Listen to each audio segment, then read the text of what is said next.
morning. So my talk today is about consent, which I could equally well say is a very simple subject or a very complex subject. I've seen a ridiculous amount of argument about the topic of consent in the past several months on the internet and even in daily life. We've got the Me Too movement bringing out abuses and accusations, including a lot of very famous, respected men who are being accused of sexual misconduct.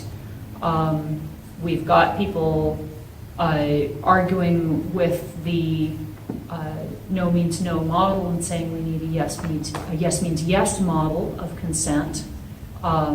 Antioch College came out with an affirmative consent model of consent in their code of conduct on campus, and California has taken it as a model for a statewide code of conduct for colleges. It requires that you have to say that something is okay before it's okay to do it sexually.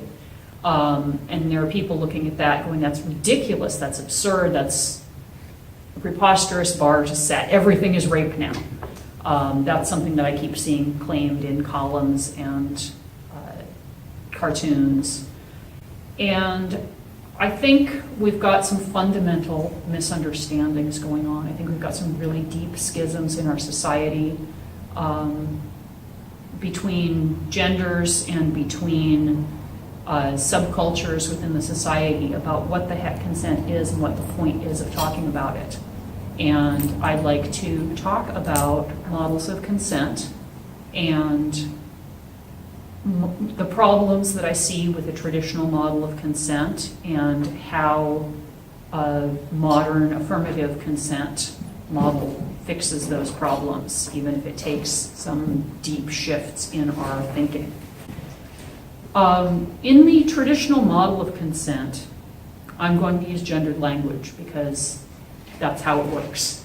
Traditionally, you have a man seeking sex, because men always want sex, and he's trying to get it from a woman, and women don't want to give up sex unless they can get something for it, like affection or marriage or something. And so the man keeps trying and trying and trying, and the woman keeps saying no, no, no, and eventually she stops saying no, and the man gets what he wants. And if the woman negotiated right, then she also gets something that she wants out of it, although maybe not the sex. This model has some serious, serious problems, especially if what you actually want is for both people to have a good time together and have a sustainable relationship. It's set up with assumptions about what men want, what women want, what individuals want at any particular moment in time, what that means, and what the point is of what they're doing. Fundamentally, it is a war metaphor because the partners are fighting each other and trying to get what they want at the expense of the other. The man is trying to win something from the woman is trying to keep him from getting it. This is not healthy for either bodily autonomy or intimate relationships. It's destructive. It's a zero-sum game model. Sex and relationships are not a zero-sum game. If they're ending up being a zero-sum game, you are doing it wrong. You're playing a game that is not worth playing and does people harm. There are so much better games out there to play. There are games where you can build something together, and the more collaboration you have, the better a thing you can build, whether or not it's sex. So I think the shift that we need is toward a model of building something together, of negotiation, of collaboration.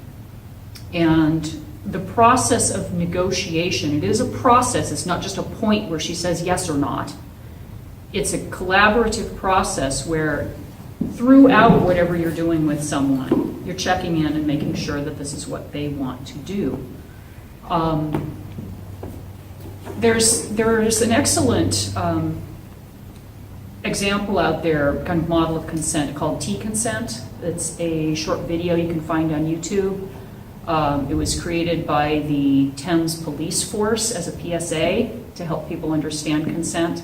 And the basic idea is if you wouldn't serve someone tea, don't give them sex. That's putting it wrong. But if you ask someone if they want tea and they say, yeah, I'd love some tea, then you know they want tea and you get them some tea. If they say, I don't know, then maybe you could make them some tea, but don't necessarily expect them to drink it, and don't throw a fit if they don't drink it, and don't make them drink it. Or you could not make it, either way. If they ask you for tea and then fall asleep, don't pour the tea on them. They don't want tea anymore, they're asleep. It's a funny video, but it's very to the point, and it was based, by the way, on someone's blog, Pirate Fairy Dinosaur Princess, something like that. Anyway, she wrote a blog post, and then the PSA was drawn from her words, although somewhat less obscene than her original. But the basic concept there is check in with them, see what they want. If they say they don't want it, or they don't say they do want it, don't give it to them. And when people argue, well, how can you really be sure? There can be misunderstandings. Yes, communication can be messy sometimes, but if you can understand that you shouldn't serve someone tea, or at least not expect them to drink it, if they don't want it, then you can understand that you shouldn't try to have sex with someone who doesn't want it. And if you can understand whether someone has let you know they want tea, you can understand whether they've let you know they want sex. And so when we claim that that's confusing, I think what really happens is that men in our society are enculturated to ignore signals that someone is not interested, because they might lose. They are playing the wrong game. So here's the model that I want to work with.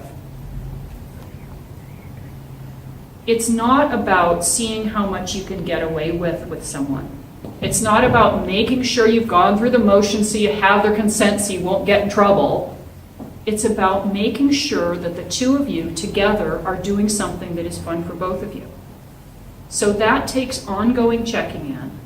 It may take explicit negotiation in advance. That's one way to do it, especially if you want to do something that maybe not everyone wants to do. People who do BDSM tend to do a lot of explicit negotiation in advance because not everyone is into, being whipped or whatever. There aren't assumptions. In the same way, people who do polyamory do a lot of negotiation because they don't have assumptions about monogamy. I think that all relationships can benefit from the same kind of conscious, negotiated examination that seems necessary when you're doing something less mainstream. So it's important to think about what you personally want and what you want with this person and what you want with them right now, all of which may be different questions. And it's important to ask them what they want in general with you right now. And it's important to recognize consent is revocable. You can always change your mind. Oh, I thought I wanted a cup of tea, but now I'm feeling a little sick to my stomach and I think I just want to go for a walk. I thought I wanted a cup of tea, but turns out I don't like this tea. These are not difficult to understand. It's just that we take them a lot more personally than when it's about, oh, I don't actually want to do this sex act with you right now. That can hurt someone's feelings and it can be frustrating. But it's a lot more important to make sure you're doing things that you're both happy with than that you get what you wanted a minute ago. Personally, what I want is to have a good time with the person I'm with, not to do any particular act at any particular time.